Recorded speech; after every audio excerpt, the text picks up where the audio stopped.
Kita lanjutkan kajian hadis 10 hadis dari 10 sahabat yang dijanjikan masuk surga al-mubasysyirina bil jannah. Kemarin kita sudah dengan Sayyidina Abu Bakar radhiyallahu taala anhu, dengan Sayyidina Umar bin Al-Khattab radhiyallahu taala anhu. Selanjutnya kita dengan ahli surga yang ketiga, dengan Sayyidina Utsman bin Affan radhiyallahu taala anhu. Sayyidina Utsman ini, Pak, itu orang yang dipilih oleh Rasulullah SAW yang boleh menikah dengan putrinya 2 kali. Pertama Sayyidatuna Ruqayyah radhiyallahu taala anha wa alaihassalam. Saat ketika meninggal Sayyidatuna Ruqayyah, maka dinikahkan lagi dengan Sayyidatuna Ummu Kulthum radhiyallahu taala anha. Tidak ada nabi itu tidak mungkin menikahkan atau menikah dengan seseorang melainkan dengan perantara suruhan Allah Subhanahu wa taala.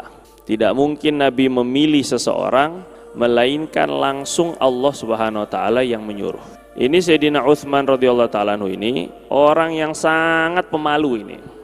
Dulu itu kalau Rabi ini suka menyampaikan kelebihan-kelebihan orang, kelebihan-kelebihan sahabat yang berbeda-beda. Nabi bilang dalam sebuah riwayat, arhamu ummati bi ummati Abu Bakar. Di antara seluruh umatku yang paling cinta kasih sayang kepada umat paling tinggi itu Abu Bakar. Makanya Sayyidina Abu Bakar ini menjadi khalifah Rasulullah yang pertama, karena memang beliau paling tinggi rasa sayangnya sama umat. Orang yang semakin tinggi sayangnya sama umat, maka derajatnya di sisi Allah semakin tinggi, Pak. Wa asyadduhum 'alal haqqi Umar. Yang paling tegas dengan kebenaran ini Umar bin Khattab. Kemarin kita dengar beberapa contoh-contohnya bagaimana tegasnya Sayyidina Umar radhiyallahu anhu. Sampai ketika beliau terpilih menjadi khalifah, itu Abdullah bin Mas'ud bilang, sahabat Nabi ini bilang, kayaknya kalau khalifahnya ini Umar sekarang nih, waduh, makin banyak orang nanti yang dipenggal-penggal kepalanya ini. Karena dulu aja sebelum jadi khalifah, bentar-bentar izinin saya penggal kepala ini. Gimana jadi khalifah ini? Ternyata enggak, di luar dugaan. Ketika beliau jadi khalifah, betul-betul hati-hati dalam bersikap. Kemudian wa asyadduhum hayaan Umar, kata Nabi. Utsman, yang paling tinggi rasa malunya Utsman bin Affan radhiyallahu anhu. Orangnya tuh, Pak, Sayyidina Utsman itu kurus, badan itu kurus saja. Jenggotnya panjang, wajahnya ganteng. Wajahnya ganteng Sayyidina Utsman itu. Di antara orang terganteng ketika itu, di antara. Nah, ini Sayyidina Utsman ini pemalu sekali. Pernah suatu saat beliau ini Rasulullah SAW itu sedang duduk di rumah. Ya, kalau duduk di rumah santai, beliau pakai pakai kain rida ini, kain penutup, itu tersingkap betisnya. Dalam riwayat Sayyidah Aisyah yang lain tersingkap sedikit pahanya. Ya di rumah santai sambil celonjoran gitu. Datang Sayyidina Abu Bakar radhiyallahu anhu. Ketika datang, Nabi pun menyambut biasa saja. Sayyidina Abu Bakar itu ya kawannya, ya mertua. Terus ngobrol, selesai hajat Sayyidina Abu Bakar, pulang, keluar. Enggak lama Umar datang. Ngobrol, Nabi biasa saja, membiarkan pakaiannya itu enggak rapih. Karena di rumah kan, Pak, enggak usah resmi-resmi banget gitu. Setelahnya yang ketiga Sayyidina Utsman datang. Assalamualaikum. Utsman, langsung Nabi itu rapi-rapihin. Pakaiannya itu dirapihin, tutup. Aisyah, kamu pakaian yang rapi dulu. Suruh pakaian yang rapi, duduknya dirapihin, duduknya. Resmi sekali gitu kalau. Ini Utsman ini mau datang.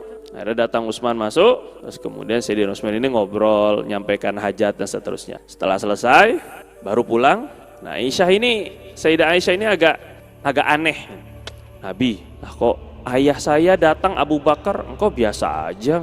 Pakaiannya tuh enggak dirapiin. Umar datang, engkau juga biasa aja. Tapi giliran Utsman kan mantu, Pak. Abu Bakar, Umar mertua. Kita makan kebalik. Kalau kita kan kalau mertua datang tuh, wah soleh banget pokoknya ini kan. Rumahnya dirapiin apa segala macam. Karena mertua ini. Allahu Akbar. Apalagi pas mau kawin, banyak riaknya ini. Yang tadinya nggak biasa salat di masjid itu, ayo Pak kita ke masjid. Alah gayanya itu.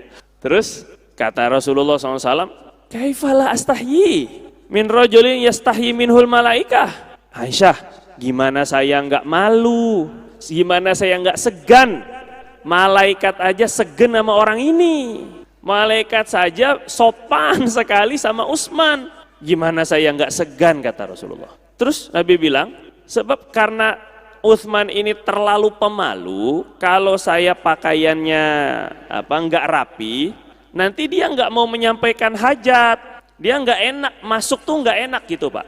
Misalnya ini misalnya aja misalnya Bapak pengen ketemu sama Ustadz kita, Ustadz Zainil misalnya, di kamarnya. Assalamualaikum, tadinya ada perlu mau ngobrol, terus ternyata beliau baru bangun tidur, nggak pakai peci misalnya, ini kan namanya mau tidur masa pakai peci kan Bapak jadi nggak jadi segen gitu. Nah Sayyidina Utsman itu saking segannya begitu, takutnya nanti kata Rasul, kalau saya pakaian saya nggak rapikan, ini Utsman ini nggak jadi menyampaikan hajatnya, makanya saya rapi-rapi. Bahkan ada keluarganya itu cerita ini, Sayyidina Utsman itu radhiyallahu anhu, itu kalau mandi aja Pak, buka bajunya tuh gimana ya maksudnya? Buka bajunya tuh kayak orang malu-malu gitu, padahal nggak ada yang ngelihat, keluarganya aja, itu buka baju aja malu. Nah ini gimana kita ini bisa punya sifat malu ini, malu dari Allah, malu dari malaikat. Sayyidina Utsman itu mau buka baju buat mandi aja tuh malu sekali. Sampai diriwayatkan itu dalam kitab Tarikhul Khulafa, kalau beliau mau masuk kamar mandi, beliau ngomong dulu, malaikat tunggu sini dulu ya, jangan ikut masuk. Beliau itu ngomong sama malaikatnya, karena saking yakinnya janjinya Nabi bilang kan, setiap dari kita ini ada malaikat pencatat amal, ada lagi malaikat hafadhah, malaikat penjaga. Malaikat penjaga tuh gini Pak, dia menjaga kita dari bahaya, yang menjaga dia diwakilkan Allah untuk ngejaga. Jadi kalau bapak-bapak tidur, selama tidur walaupun mulut nganga kok nggak ada semut masuk, nah ini ada malaikat penjaganya. Tapi kalau sudah ada catatan takdir, malaikat penjaga ini tahu takdirnya misalnya kemasukan laler, dia didiemin, ada laler masuk tuh didiemin gitu. Ini tugasnya malaikat hafazah. Jadi Sayyidina Utsman itu saking yakinnya itu ngomong sama malaikat, "Kat, tunggu sini dulu ini. Jangan ikut masuk ke kamar mandi," saking malunya. Nah ini penting Bapak Ibu, kita ini harus punya sifat malu sekali terhadap Allah dan malaikat khususnya. Syukur-syukur lebih daripada itu ya jelas malu kepada manusia. Semua orang banyak yang malu kepada orang banyak. Jadi jangan biasakan kita ini buka baju depan umum. Ya memang sih nggak aurat, ke baju itu nggak aurat, antara pusar sampai lutut kan masih ketutup aurat, nggak dosa memang. Tapi hilang rasa malunya. Kadang-kadang nyuci motor, oh ilaha illallah, pakai celana pendek, lagi pakai kaos oblong ketek kemana-mana, Allahu Akbar. Ustadz lagi, astagfirullah, itu parah ini kalau sampai begitu. Ini penting sekali kita ini menjaga muruah, harga diri. Ya memang nggak dosa, tapi tahu diri lah. Nabi bilang al haya'u minal iman, al imanu haya'un kulluh, al haya'u imanun kulluh. Pokoknya malu itu bahagian terbesar daripada iman. Wal haya' syu'batun minal iman, banyak hadisnya intinya. Rasa malu itu benar-benar bahagian dari iman. Ini Sayyidina Utsman ini. Nah terus Sayyidina Utsman ini radhiyallahu anhu itu hafal Quran Pak. Beliau itu diriwayatkan kalau malam sholat tahajudnya 2 rakaat aja Pak, tapi 30 juz. Kita ini 20 rakaat tapi kulhu gitu. Jauh sekali memang. 2 rakaat, jadi nggak ngelihat kuantitas, banyaknya tuh nggak, ngelihatnya apa? Kualitasnya. Karena beliau hafiz Quran, hafal Quran, maka beliau berdiri itu 2 rakaat aja tapi 30 juz sampai subuh. Allahu Akbar. Sampai ketika beliau saking senang dengan Quran itu, senang sekali. Baca Quran itu senang sekali. Itu saat ketika beliau meninggal dunia, itu sedang megang mushaf Quran. Ketika beliau dibunuh itu, orang sampai sekarang yang bunuh itu yang nggak tahu siapa, kabur. Itulah yang jadi polemik antara Sayyidina Ali dengan Sayyidina Muawiyah. Setelah Sayyidina Utsman terbunuh, terus kemudian beliau lagi megang Quran, lagi puasa, megang Quran, terbunuh. Orangnya lari, belum ketahuan, tapi orang-orang sudah membaiat Sayyidina Ali. Sayyidina Muawiyah nggak terima, Utsman aja pembunuhnya belum ketangkep kok udah mau jadi khalifah gitu. Padahal masih nggak jadi masalah jadi khalifah ketika ada kasus kan Pak sebenarnya. Sebab untuk menjaga kestabilan negara, kestabilan kekhilafahan. Nah ini Sayyidina Utsman ini senang sekali sama Quran. Terus beliau juga ini pemurahnya itu. Jadi salah satu sahabat yang kaya raya ini Sayyidina Utsman. Tapi begini Pak ya, kita ini dituntut kaya, tapi kaya itu untuk infak. Kaya itu untuk memenuhi perjuangan agama. Tapi untuk dirinya itu pakaiannya itu cuman murah-murah pakaiannya itu. Pakaiannya pakaian yang biasa aja. Pada orang kaya. Waktu perang itu Sayyidina Utsman radhiyallahu anhu ngirim 1000 kuda. Satu kuda aja 30 juta. Berarti kalau 1000 kuda, Allahu Akbar. Itu kudanya, itu belum ontanya. Pernah Rasulullah SAW nyuruh untuk orang-orang lagi pada sulit masa paceklik ini, sebetulnya Jaisul Usrah. Rasulullah suruh, ayo kita yang mau sedekah, yang mau infak di jalan Allah. Ini Utsman ini orang-orang lagi pada susah, beliau ini ngeluarin satu kantong isinya 10.000 dinar. Satu dinar itu 4,25 4 jutaan. Karena 4,25 gram emas satu dinar. Berarti 4.250.000. 4 juta aja lah. Kali 10.000. Piro iku Pak? 4 juta kali 10.000. Berapa itu nolnya aja bingung kita. Hah? 40? Allahu Akbar. 40 M dituang di depan Nabi itu. Nabi ini saya ini keluarin dari dompetnya itu 10.000 dinar. Nabi langsung bukan karena cinta dengan duitnya, bukan. Kata beliau, ma dharra Utsman ma amila ba'dal yaum. Man. Pokoknya setelah ini kamu mau bikin apa aja nggak bakal bahaya. Seolah-olah gini, kalaulah Utsman itu melakukan dosa, seakan itu. Karena perjuangannya kayak gini, membuat hati Rasulullah senang, pasukan kaum muslimin berjaya karena pertolongannya, dananya ini. Ma dharra Utsman ma amila ba'dal yaum. Setelah ini Utsman mau bikin apa aja terserah. Seolah-olah gitu. Ya, tapi kan dia ngomongin kayak gitu jelas nggak sewenang-wenang. Jelas nggak berbuat maksiat Pak, ini malah ini ya. Bukan kayak kita ini kan, kalau ada penebusan dosa tuh udah berasa bebas suci dari dosa, akhirnya bikin dosa lagi ini. Sayyidina Utsman tuh enggak, luar biasa. Nah, waktu perang Badar, beliau ini nggak bisa ikut karena Sayyidatuna Ruqayyah lagi sakit. Nah, ketika radhiyallahu taala anha ini lagi sakit, beliau izin sama Nabi ngurus istrinya, karena putri Nabi juga. Akhirnya setelah selesai, memang meninggal dunia ujungnya, walaupun nggak ikut, tapi Sayyidina Utsman ini walaupun nggak ikut perang, tapi Nabi mewakilkan dirinya untuk berbaiat. Nih Utsman nggak ikut nih, semua sahabat itu dibaiat seolah-olah ikut perang. Masing-masing membaiat Nabi untuk berjanji berjuang sampai mati sama Nabi. Tapi Utsman kan nggak ada. Akhirnya Rasulullah menjabat kedua tangan seolah-olah Utsman ikut perang. Jadi karena nggak ikut perang itu karena ada perkara mendesak, nggak ikut jihad itu karena ada perkara mendesak, sehingga tetap dapat pahala yang sama seperti ikut jihad. Ini Sayyidina Utsman radhiyallahu taala anhu. Nah, beliau ini yang mengumpulkan, menyempurnakan mushaf Quran. Makanya disebutnya mushaf Utsmani. Karena di zaman Sayyidina Abu Bakar ini belum sempurna penyusunannya. Kemudian Sayyidina Utsman setelah beberapa ahli Quran dikumpul, hafiz-hafiz Quran, memastikan redaksinya biar nggak ada yang keliru. Soalnya dulu itu walaupun sudah dikumpulkan Quran, tapi ada beberapa berkeliaran mushaf-mushaf lain.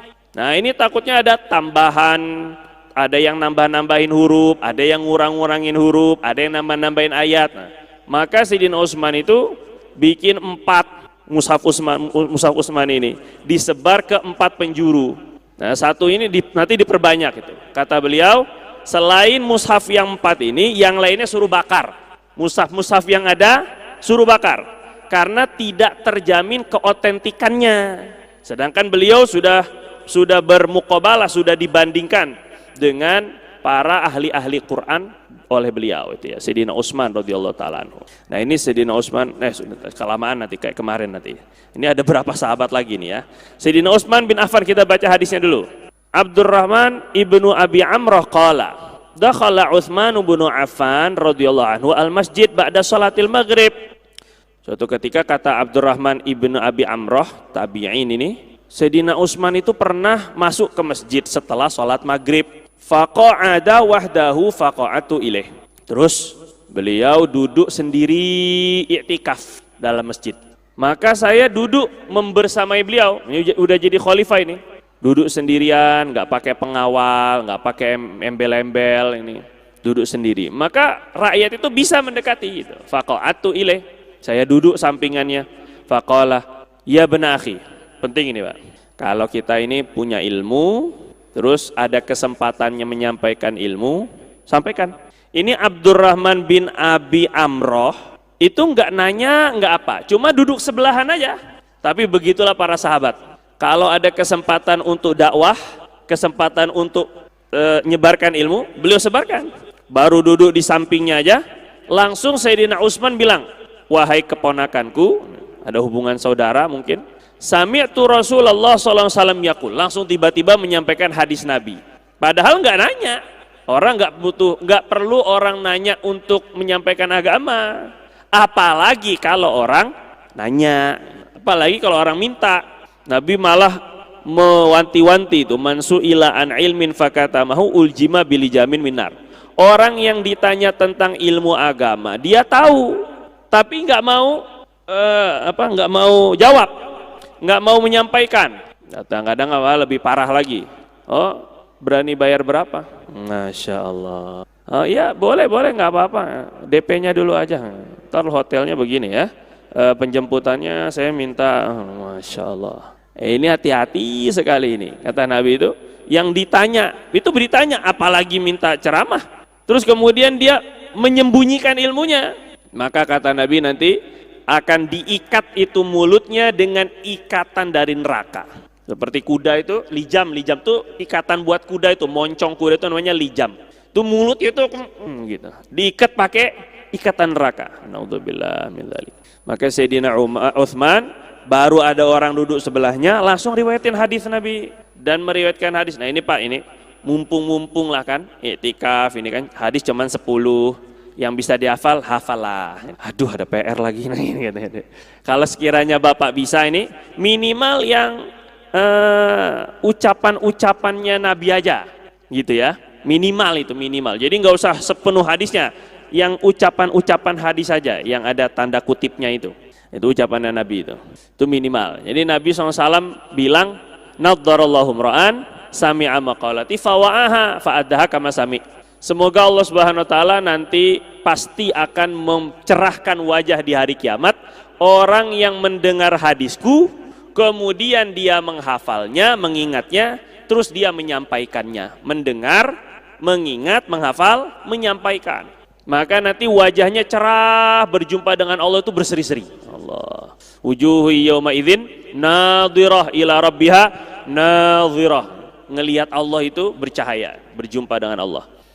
Yaqul, Rasulullah, saya mendengar Rasulullah SAW bersabda, man shallal isya fi jama'atin, siapa yang sholat isya berjamaah, faka'annama, maka seolah-olah dia qama nisfal lail, bangun ibadah sholat tahajud kah namanya, qiyam kah namanya, sholat setengah malam. Jadi kalau malam itu ada 10 jam, berarti dia seolah-olah sholat isya berjamaah itu seperti tahajud 5 jam atau sholat terus 5 jam.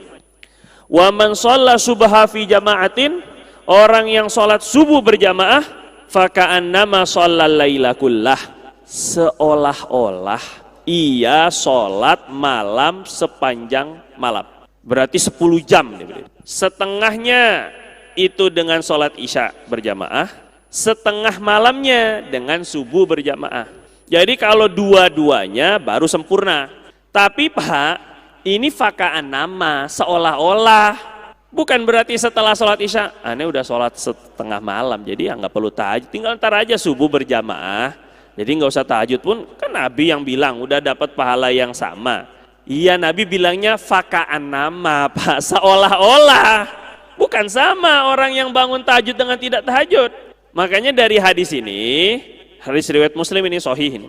Dari hadis ini, ulama berpendapat orang yang sholat isya berjamaah dan subuh berjamaah itu sudah bisa dapat Lailatul Qadar. Karena Lailatul Qadar itu man qoma Lailatul Qadri, siapa yang bangun malam pada malam Lailatul Qadar, malam Al-Qadar, maka ghufira lahu ma taqaddama min dzambih, diampuni dosa yang telah lalu. Nah terus kemudian hadis ini bilang kalau sholat isya berjamaah sama dengan separuh malam, sholat subuh berjamaah sama dengan tapi bahagiannya ya hanya itu. Paham ya Pak ya ini ya? Tapi kalau bapak-bapak yang itikaf ini enak, tidur aja berpahala Pak ini. Jadi udah pasti dapat itu. Tapi hanya tidur, pahala tidur Pak maksudnya.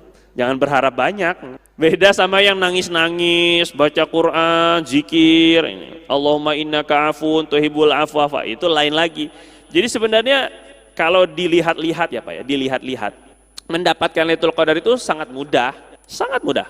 Orang yang cuman sholat isya jamaahan, sholat subuh jamaahan udah dapat. Orang yang malam Lailatul Qadar itu baca kulhu aja dapat. Ya tapi dapatnya seukuran kulhu itu aja gitu. Orang yang baca Quran cuman seayat aja dapat. Pokoknya pas bertepatan kalau ngisi 10 hari terakhir, diisi apa aja ibadah itu, sedekah misalnya, udah dapat Lailatul Qadar. Tapi seukuran itu aja. Jadi untuk dapatnya itu gampang, mudah sekali. Cuma sempurna atau tidak pahalanya ini yang kita usahakan. Kira-kira gitu Pak ya.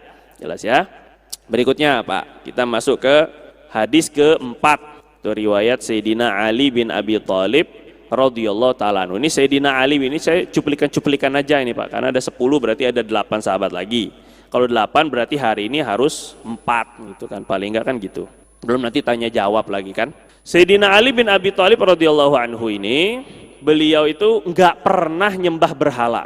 Karena belum balik sudah ikut Nabi, beriman sama Nabi. Di antara anak yang bukan di antara, memang anak kecil yang pertama kali masuk Islam itu ya Sayyidina Ali. Makanya beliau didoakan oleh ulama karramallahu wajhahu. Selain radhiyallahu anhu, semoga Allah memuliakan wajahnya. Karena nggak pernah sujud kepada berhala sedikit pun, nggak pernah. Dari kecil itu nggak pernah. Karena udah ikut Nabi SAW ini. Ini Sayyidina Ali radhiyallahu anhu ini pinter ini. Kalau bahasa ini pinter itu biasa, pinternya itu. Kalau itu udah mubalaghah ini, sangat pinter Sayyidina Ali ini.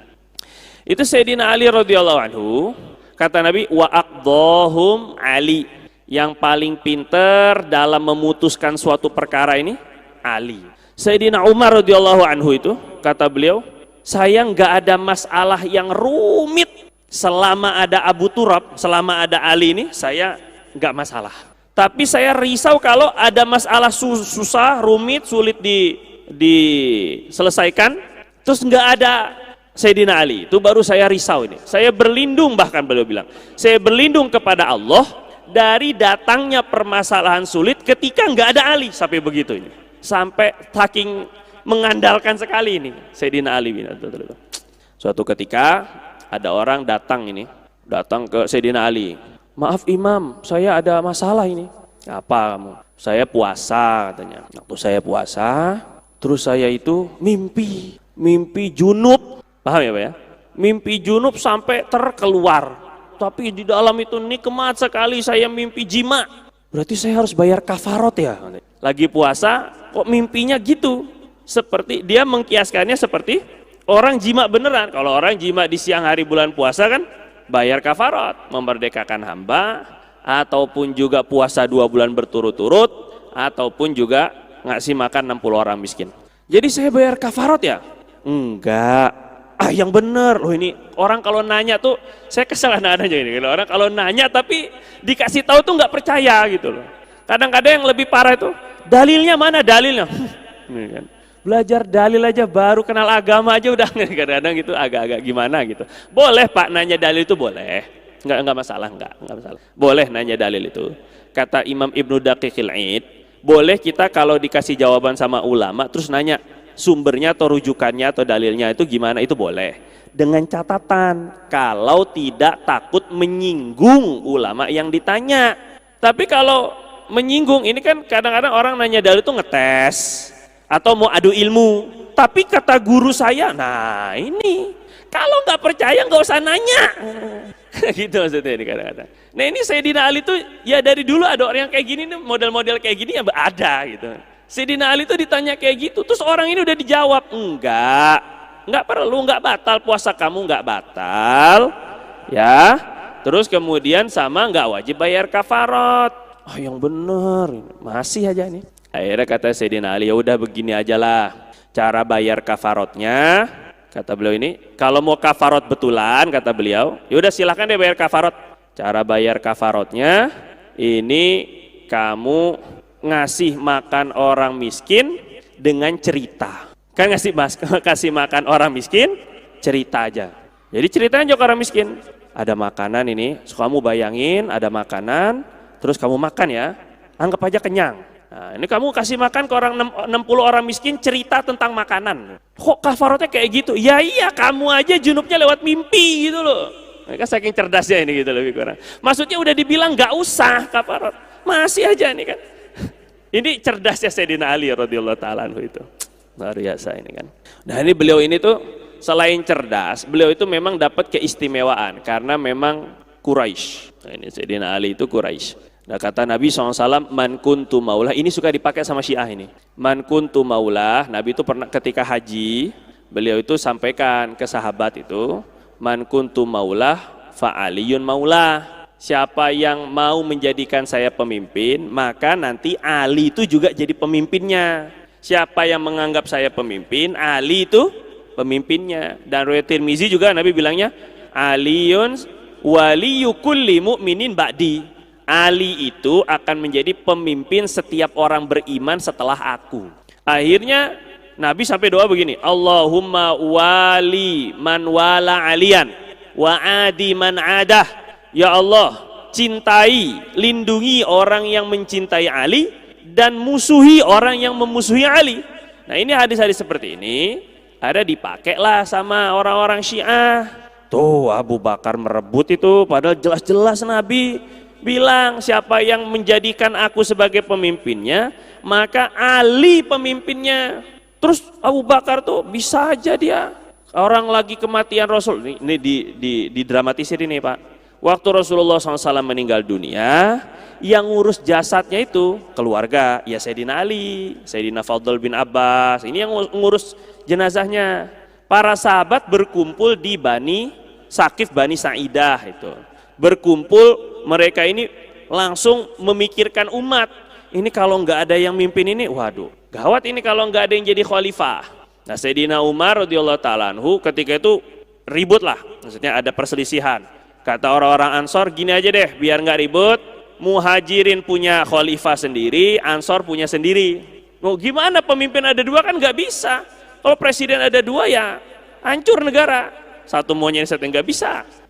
Terus kata orang-orang Muhajirin, enggak lah, Muhajirin yang lebih utama karena Muhajirin lebih dulu beriman sama Nabi, masih di Mekah udah beriman. Iya juga, senior gitu, jangan ngalahin senior. Ini main senioritas ini. Nah, terus akhirnya diputuskan Sayyidina Umar ini yang punya ilham. Kalian ingat nggak waktu Nabi meninggal, yang disuruh jadi imam sholat itu siapa? Kata Umar ini. Loh, ya Abu Bakar kan?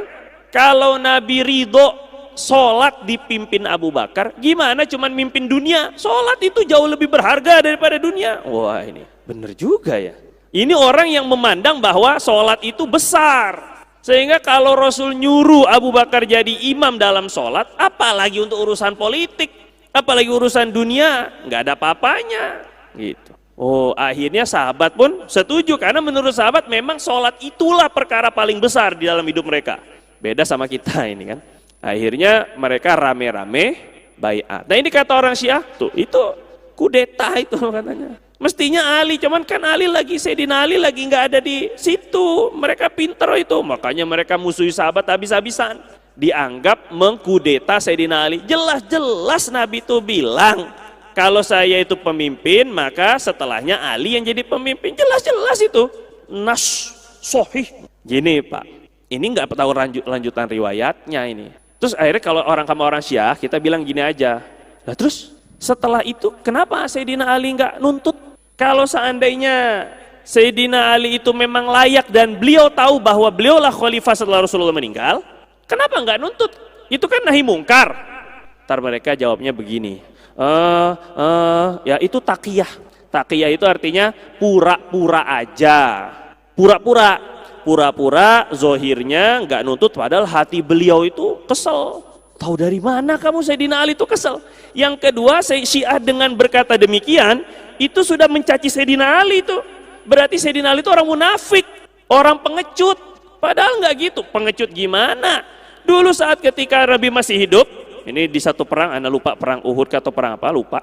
Ini ada orang hebat, ahli perang, namanya Amr ibn Abdi Wud. Amr ini bin Abdi Wud. Ketika itu Amr ini preman yang paling terkenal, orang gak ada yang berani sama Amr ini. Kata Amr ini ngangkat pedang, namanya Mubarozah. Biasanya Pak, perang itu dimulai dengan duel. Jadi nggak langsung gitu, nggak kayak orang tawuran bocah SMA, nggak. Ada duelnya dulu.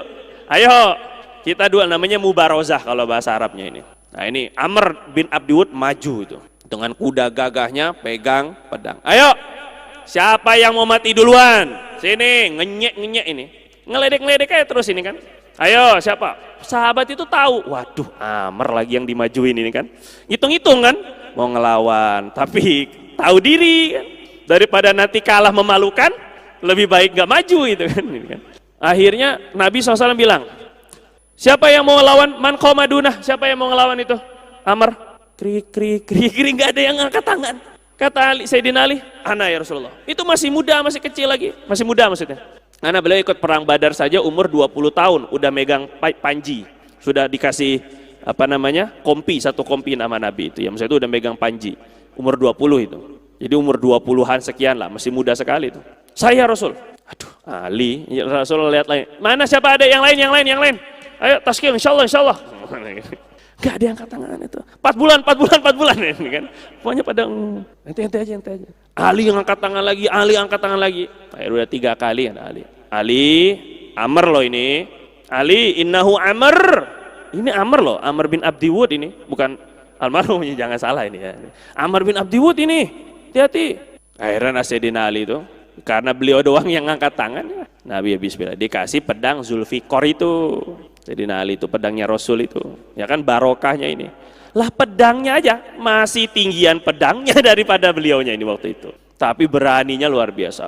Akhirnya duel ini, pur sampai gurun pasir itu berdebu itu. Umat itu sampai begini-gini nih, orang-orang nih ngeliat, ini siapa yang menang ini kan? Oh kayak seru sekali lah pokoknya. Kok ini nggak ada yang nggak kelihatan, saking gempurannya itu. Wah namanya pakai kuda, terus kemudian ini kan berdebu Pak, nggak bisa nonton jadinya. Nggak seru ini, TV-nya rusak kalau TV-nya ini. Akhirnya setelah selesai, debunya hilang, Sayyidina Ali yang masih berdiri. Amr udah mati. Allahu Akbar. Pakai kekuatan apa ini? Malaikat udah kekuatan itu. Ini Ali. Jadi kalau dibilang sama Syiah bahwa itu Ali itu pura-pura aja, itu taqiyah. Sebenarnya cuman pura-pura, padahal gondok, padahal sebel, padahal kesel, cuman nggak enak aja sama Abu Bakar. Itu menuduh Sayyidina Ali pengecut, berarti itu malah menghinakan Sayyidina Ali Syiah kalau begitu ceritanya. Mana mungkin orang sekali Sayyidina Ali kok diem aja dengan kemungkaran. Abu Bakar jadi khalifah, beliau diam. Bahkan beliau sampai baiat setelah dikasih tahu ini Rasulullah sudah dikebumikan. Terus kemudian beliau dikasih tahu bahwa Abu Bakar ini jadi khalifah, beliau segera pergi ke Sayyidina Abu Bakar untuk baiat. Nggak ada istilah, aduh dia lagi yang jadi ini. Akhirnya enggak. Tetap udah Sayyidina Umar menjabat, Sayyidina Utsman menjabat. Loh kok Sayyidina Ali kok diem aja? Kalau seandainya memang benar seperti yang didakwakan oleh Syiah bahwa Sayyidina Ali lah yang berhak menjadi khalifah, tentu beliau paling paham dengan hadis itu. Dan beliau pasti nggak bakal memberikan haknya kepada orang lain. Betul apa enggak ini Pak? Nah ini logika sekali itu. Ternyata enggak. Sayyidina Abu Bakar 2 tahun, Sayyidina Umar 5 tahun, 7 tahun, Sayyidina Utsman 12 tahun sebagai khalifah, berarti sudah berapa itu? 19 tahun. Baru Sayyidina Ali jadi khalifah. Oh ini masa iya didiamkan kalau memang itu kemungkaran, masa beliau mendiamkan kemungkaran selama 19 tahun? Kan nggak mungkin ini. Pokoknya ngada-ngada lah ya itu. Jadi maksud hadis Nabi bahwa Ali itu waliyu kulli mu'minin ba'di, Ali itu akan menjadi pemimpin setiap orang beriman setelah aku nggak ada. Itu maksudnya nggak mesti langsung. Pokoknya nanti Ali itu jadi pemimpin. Begitu maknanya. Nggak mesti langsung setelah Rasul meninggal terus langsung Sayyidina Ali. Paham ya Pak? Gitu. Kayak Bapak misalnya, Pak, Bapak adalah calon presiden. Titik, saya ngomong gitu doang. Saya menerawang, oh Bapak calon presiden ini. Ada jiwa-jiwa presiden ini. Mirip kayak presiden zaman sekarang. Misalnya ini, potongan-potongannya, wah Bapak ini calon ini. Tapi saya nggak bilang 2002 berapa. Bisa jadi 2040 misalnya baru jadi, kan bisa saja kan. Pokoknya saya bilang nanti setelah saya meninggal, Bapak jadi presiden. Tapi meninggalnya kapan, terus kemudian kapan jadinya, kan nggak mesti langsung. Ini baru paham. Jelas apa enggak? Jadi jangan ikut-ikutan lagi Syi'i itu. Syiah nggak jelas itu.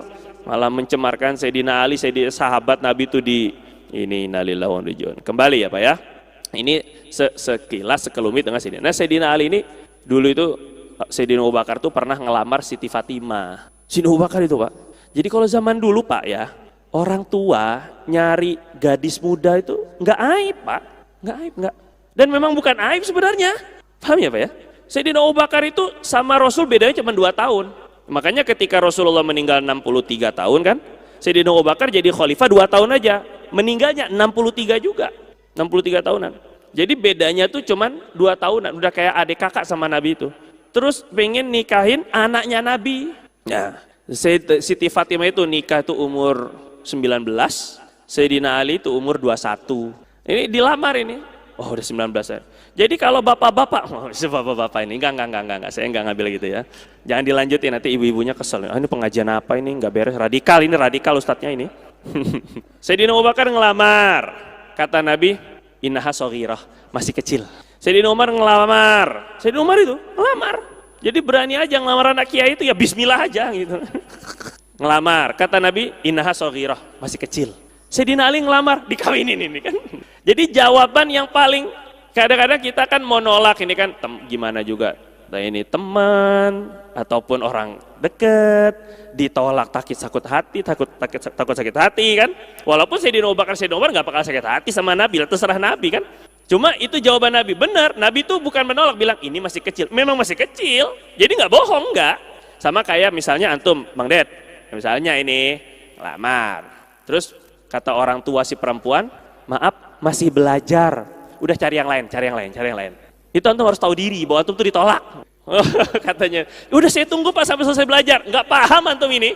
Kalau dibilang ini, kalau ada orang ngelamar ataupun khitbah, terus kemudian si walinya ini beralasan, udahlah cari yang lain aja. Perempuan masih banyak kok. Gitu maksudnya. Contoh aja ini Bang Dede, ini pelajaran buat antum. Nah Sayyidina Ali itu ngelamar kok diterima kan, waduh kata Sayyidina Umar, mestinya kan Sayyidina Umar kan, wah kemarin katanya masih kecil kan, mestinya gitu sih. Ya hati mereka kan bersih, paham. Kalau memang lagi ditolak ya udah ditolak aja. Sayyidina Ali umur 21. Jadi kalau sekarang ini ada anak lulus kuliah tuh nikah, nggak apa-apa Pak, nikah aja daripada mereka pacaran rendeng sono rendeng sini, nggak jelas, terhamil duluan, naudzubillah min dzalik, macam-macam lah. Nah ini nggak apa-apa, nggak jadi masalah, bukan aib itu ya, nikah muda itu sama sekali nggak aib. Ini ya namanya rumah tangga Pak, itu ya pernah cekcok, itu sekelas Sayyidina Ali, apalagi yang bukan Sayyidina Ali kayak kita. Sayyidina Ali radhiyallahu anhu ini punya gelar namanya Abu Turab, Bapak Debu.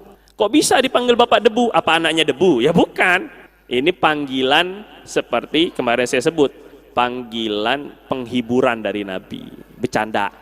Ketika itu Sayyidina Ali lagi cekcok sama Siti Fatimah. Jadi walaupun orang-orang soleh, rumah tangga agak ada ujian, wajar Pak. Jadi nggak bisa bilang begini, alah kiai ngomong aja ceramah, istrinya sendiri aja. Kadang-kadang kan gitu nih kita nih, pas lagi ketahuan berita media misalnya ada cekcok dengan rumah tangga, alah pinter ngomong aja, keluarganya sendiri. Loh. Jangankan kiai, Rasul aja diuji sama istrinya sendiri, hampir cerai Nabi itu. 2 bulan Nabi diamin istri-istrinya. Pernah. Jangankan kiai, Sayyidina Ali aja cekcok. Padahal perempuannya Siti Fatimah ini sesolehahnya perempuan. Jadi jangan berhayal bapak-bapak yang istrinya bukan Siti Fatimah mau adem ayem aku rukun terus, mana. Gitu paham ya Pak ya? Ya udah biasa aja ini kan. Jadi nggak ada cerita Kiai mah ngomong doang, keluarganya aja nggak bisa ngurus gimana ini kan. Akhirnya Sayyidina Ali itu, nah ini pintar ini Pak ya. Sayyidina Ali ketika cekcok sama Siti Fatimah, pergi. Yang pergi itu laki, jangan perempuan suruh pergi. Pulang kamu sana ke rumah orang tua kamu. Oh, nggak benar ini. La tukhrijuhunna mim buyutihin itu. Nggak boleh ngeluarkan perempuan itu, nggak boleh. Ini kadang-kadang nanti ketika dia pulang, mulailah cerita sama orang tuanya, apa segala, melebar masalahnya. Gara-gara ini. Jadi penting sekali. Sayyidina Ali yang perginya ke masjid. Nah, ini kita nih ya. Jangan ke hotel nyari perempuan. Allahu Akbar. Saya masih banyak, tenang aja. Masih pos 2 masih ada. Nggak bener ini. Kalau pos 2-nya halal sih nggak masalah. Nah ini Sayyidina Ali itu pergi ke masjid. Apa yang dibuat? I'tikaf. Jadi jangan-jangan ini. Jamaah i'tikaf ini. Enggak, ini ikhlas ya 10 hari terakhir ya. Enggak ada masalah kan Pak sama istrinya kan? Enggak ada ya. Justru saya kesini ingin menyelesaikan masalah dengan istri saya. Saya ingin mendatangkan pertolongan Allah ini kan dengan i'tikaf ini. Kadang-kadang gitu. Akhirnya Sayyidina Ali itu tidur di masjid, i'tikaf. Nah, masjid kan enggak ada lantainya, enggak ada karpetnya. Ya, beliau tidur pakai ini rida. Tiduran pakai rida, jadi badannya itu ada yang kena debu. Tiduran. Rasulullah SAW nyari Ali ke Fatimah. Mana? Nanyanya itu, mana sepupu kamu? Kan Rasulullah Sayyidina Ali sepupuan. Berarti kan Sayyidah Fatimah kan juga manggilnya itu kan paman misalkan. Mana sepupu kamu itu? Sepupu saya masa. Mana sepupu saya? Aina ibnu akhi? Mana sepupu saya? Nggak bilang mana mantu saya atau mana suami kamu, enggak. Tadi marah-marah, nggak tahu kemana tuh. Nah, gitulah lebih kurang di Siti Fatimah itu. Nggak tahu kemana itu, pergi, nggak ada di rumah, nggak ngomong apa-apa. Lam yatakalam syai'a, nggak ngomong apa-apa kata Siti Fatimah. Ya kesel itu ya keluar aja udah. Daripada nanti ribut di rumah, mendingan masjid udah selesai. Akhirnya Rasulullah SAW suruh orang Pak nyari Sayyidina Ali, ketemu di masjid lagi tiduran. Nah ini penting ini Pak ya. Sebagai mertua ini harus tetap cool down. Jangan terbawa-bawa, oh anak saya diginiin ya. Oh enggak begitu, ndak, jangan dulu. Kadang-kadang ini mungkin anak kita yang salah. Gitu ya Pak, jangan ibu-ibu hati-hati Bu. Kalau ada curhatan dari anak gadisnya misalnya, jangan mentah-mentah. Jangan langsung mentah-mentah. Jadi Rasul justru malah mengayom. Ini mantunya, datanglah beliau ke Sayyidina Ali. Ngelihat Ali lagi tidur di masjid. Kum abaturab, kum. Bangun, Pak Debu, ayo bangun dulu. Bercandain. Pak Debu sambil diusap-usap. Pak Debu, baru diomongin. Dia akur lagi. Nah mestinya tuh mertua gitu. Ini mertua malah, oh gitu, udah cerai aja udah. Ini kebalik ini. Kalau jadi mertua tuh yang bijak. Ini anak saya, ini dia juga anak saya gitu. Kan nggak ada mantan menantu tuh nggak ada Pak. Selama-lamanya, walaupun cerai nih, selama-lamanya kita sama menantu kita tuh mahram, nggak batal wudu, walaupun udah cerai. Nggak ada istilah mantan mertua tuh nggak ada sebenarnya. Mantan menantu tuh nggak ada. Paham ya Pak ya? Mantan istri ada, tapi mantan mertua nggak ada. Selama-lamanya kita cium tangan dengan ibu mertua kita, nggak batal wudu kita. Mahram mu'abbad namanya. Ini Sayyidina Ali radhiyallahu. Terus an Aliyin radhiyallahu ta'ala anhu qala, ini kan kepanjangan nanti kalau cerita-cerita ya Pak ya. Kana Rasulullah sallallahu alaihi wasallam. Nah ini diajarin sama Sayyidina Ali Pak. Adalah Rasulullah Shallallahu Alaihi Wasallam idza awadha maridon, kalau mendoakan orang sakit. Nah, jadi kalau lagi jenguk orang sakit itu kita mendoakan dan minta didoakan. Sunnahnya Pak, mendoakan orang sakit itu menjenguk orang sakit itu nggak lama-lama sunnahnya, kecuali kalau memang orang yang sakit itu minta kita untuk bertahan lama-lama. Tapi sunnahnya nggak boleh lama. Tahu diri. Dia mau istirahat, beliau mau fokus penyembuhan. Ya jenguk sekedarnya aja. Tugas kita apa menjenguk? 1, ini doain. 2, minta doa. Nabi bilang, doaul marid tu'amminuhul malaikah. Doanya orang sakit itu akan diaminkan oleh para malaikat. Ya Pak ya. Jadi minta doain ya, atau doa bareng. Kita doa bersama, dia mengaminkan, atau beliau yang doa, kita mengaminkan. Nah, doa kesembuhannya ini. Sunnah ini. Nabi janji orang yang menjenguk orang sakit, man ada maridhan, orang yang menjenguk orang sakit, istaghfarolahu sab'una alfa malak. Orang yang menjenguk orang sakit di pagi hari, maka malaikat 70.000 malaikat memintakan ampun untuknya sampai sore, hatta yumsi. Waman ada maridhon fil masa, yang menjenguk orang sakit sore malam, maka 70.000 malaikat akan memintakan ampun untuk dosanya sampai pagi. Makanya cari waktu awal-awal. Misalnya kalau bapak jenguk, kalau bisa dijenguk. Kalau paginya pagi banget. Jadi doa malaikat itu lebih lama. Ini kan hitung-hitungan namanya, pahala itu hitung-hitungan kita kan. Kalau seandainya kita mau jenguknya malam, maghrib itu ba'dal maghrib itu yang bagus. Biar istighfar malaikat itu lebih lama sampai subuh. Gitu ya Pak ya. Nah terus yang kita doain ini apa? Nah ini kan sekalian ngafal hadis, sekalian juga ngafal doa kan, dapat plus-plus kan Pak. Adhibil ba'sa. Kalau mau dihidupin baca. Kalau mau dimatiin boleh adhibil bas saja boleh bacanya. Rabban nas, adhibil bas rabban nas. Hilangkanlah penyakit wahai Tuhan pemilik manusia. Nah, jadi kita minta obat itu kepada Allah. Ya Allah, engkaulah yang memiliki manusia, engkau yang punya jasad, yang engkau punya pikirannya, engkau punya hatinya, engkau punya ruhnya. Maka kesembuhan itu engkau yang menetapkan. Adhibil bas, ya Allah hilangkanlah kesulitan dan penyakit. Maksudnya dari orang ini. Ishfi anta syafi. Ishfi anta syafi. Sembuhkanlah ya Allah, engkau satu-satunya penyembuh. Yang menyembuhkan bukan dokter, yang menyembuhkan bukan obat, yang menyembuhkan bukan terapi, yang menyembuhkan bukan operasi. Yang menyembuhkan siapa? Allah. Ini keyakinannya ini harus dibenarkan dulu ini orang. Anta syafi, la shifaa illa shifauk, tidak ada kesembuhan kecuali kesembuhan engkau. Shifaan la yughadiru saqama. Ya Allah, saya minta sembuhkanlah ia dengan kesembuhan yang tidak meninggalkan penyakit sedikit pun. Jadi sembuh nggak sakit-sakit lagi. Itu maksudnya shifaan la yughadiru saqama. Allahumma rabban nas, kalau yang terkenal itu Allahumma rabban nas adhibil bas ishfi anta syafi la shifa illa shifauk shifaan la yughadiru saqama. Ini sudah saya tulis itu bahasa Latinnya, kalau mau baca itu nanti. Ini nggak hafal Arab ini tulisannya meringkel-meringkel. Ya udah baca aja ininya Latinnya. Minimal kita dikit-dikit lah. Nggak hafal semua. Ya udahlah awal-awalnya aja. Allahumma adhibil bas. Sudah itu aja lah dulu. Kalau seandainya nggak bisa semua, jangan tinggalin semua. Separuh sedikit nggak apa-apa. Ya Allah sembuhin. Cuma bisa saja pakai bahasa Indonesia, boleh nggak semoga cepat sembuh ya? Ya boleh. Cuma nggak dapat pahala sunnah. Karena ini lafaz kan pilihan Nabi. Paham ya Pak ya? Kalau lafaz pilihan Nabi itu berarti dari wahyu. Maka kalau kita ngebaca doa sesuai lafaz Nabi, dapat 2 pahala. Pahala doa pertama, yang kedua pahala ngikutin sunnah. Gitu.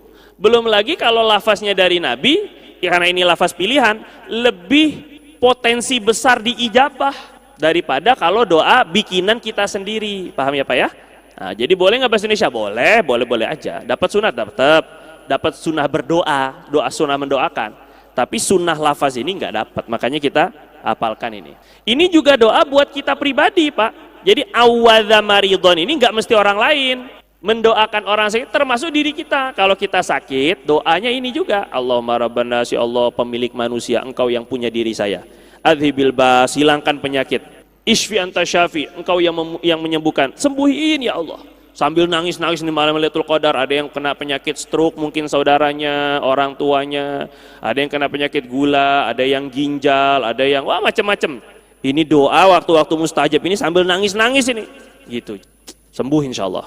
Yakin, la syifa illa syifa, ya Allah saya enggak punya penyembuh kecuali engkau. Sembuhkan ya Allah. Mungkin di antaranya yang punya penyakit, ibu-ibu misalnya kista kah atau kanker kah, naudzubillah min dzalik. Misalnya kalaulah misal adat saudara-saudara kita, baca doa ini dengan yakin penuh, apalagi di waktu-waktu mustajab, apalagi sambil nangis-nangis itu. Kalau bisa ndelosor-ndelosor itu kalau bahasa Jawanya itu. Kalau bisa itu betul-betul mengiba ke Allah itu ya. Nah ini diajarkan Sayyidina Ali radhiyallahu taala anhu ini riwayatnya. Nah, ada doa yang lain Rasulullah suruh kalau kita pergi menjenguk orang sakit itu pegang kepalanya, pegang, habis itu kita doa Astaghfirullahaladzim Rabbal arshil azim an yashfiyaka. Astaghfirullahaladzim 7 kali. Rabbal arshil azim an yashfiyaka. Astaghfirullahaladzim sambil dipegang kepalanya. Rabbal arshil azim an yashfiyaka. 7 kali.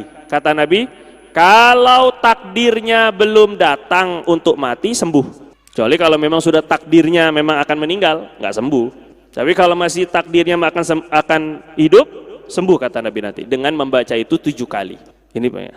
Tapi ya dilihat-lihat Pak, ini kira-kira orangnya redo nggak kita pegang kepalanya ini kan. Kalau misalnya kiai terus, kiai maaf ya, kan gak enak juga ini kan kita kan, ya lihat-lihat juga lah. Kalau memang sekiranya kita nggak enak megang kepalanya, apalagi ini kiai besar Habib dipegang-pegang kepalanya ini kan, ya kalau memang beliau nggak keberatan silahkan. Tapi kalau keberatan doanya saja ini kan. Kalau Nabi yang megang ya jelas itu kan, siapa juga nggak keberatan malah senang kan. Terus berikutnya Sayyidina Thalhah bin Ubaidillah, wah ini ahli Uhud beliau ini. Ini Sayyidina Thalhah dulu radhiyallahu ta'ala anhu. Masuk Islam ya dulu itu Pak, gara-gara dapat bocoran. Beliau itu pedagang, pergilah ke Busra. Busra itu di mana? Di Irak. Busra itu ya pokoknya di Syam lah.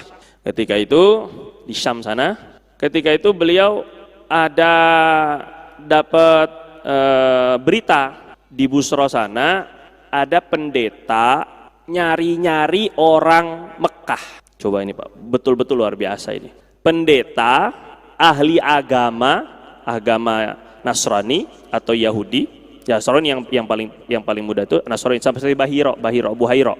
Pendeta itu nyari-nyari ada enggak jamaah, bukan jamaah kita sebutnya, rombongan dari Mekah mana, ada enggak ini yang datang ke sini? Kalau ketemu tuh ditanyain terus. Nah ini pas Allah takdirkan qadarullah Sayyidina Thalhah ini ketemu. Saya dari Mekah. Oh kamu dari Mekah ya? Ayu ba'atsu Ahmad. Nabi Ahmad udah diangkat jadi nabi belum? Hah? Ahmad yang mana ya? Ini kalau ini. Man Ahmad?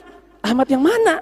Pokoknya ada nanti nabi terakhir namanya Ahmad. Dia jadi nabi.